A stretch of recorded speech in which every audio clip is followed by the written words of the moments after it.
స్థానిక స్టేషన్లో ఉన్న పోలీసుల నుంచి జిల్లా స్థాయిలో ఉన్నటువంటి పోలీసుల వరకు కూడా అందరూ కూడా సహాయమే చేశారు. మన కేసు ఏంటో అదే చేశారు, దానికి సంబంధించినటువంటి సెక్షన్లతోనే పెట్టారు. బట్ ఈ ప్రభుత్వం నా మీద ఏంటి, రాష్ట్రంలో ఉన్నటువంటి వైఎస్ఆర్ కాంగ్రెస్ పార్టీ నాయకులందరి మీద కూడా ఓ రకమైనటువంటి కక్ష కట్టున్నారు. అభద్రతా భావం వల్ల వచ్చినటువంటి కక్ష అది.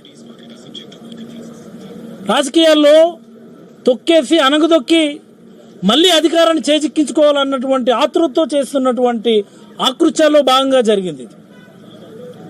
ప్రభుత్వం ఒక నిర్ణయం తీసుకొని ఆ నిర్ణయాన్ని ఖచ్చితంగా పోలీసులు ఇంప్లిమెంట్ చేయవలసిందే అన్నప్పుడు జరిగినటువంటి ఒక తప్పుడు కేసు తప్ప మరొకటి కాదని నేను భావిస్తున్నాను. లేకపోతే ఒక యాక్సిడెంట్ని హత్యాయత్నం కేసులు పెట్టడం దేశంలో ఎక్కడన్నా చూసినాం మనం?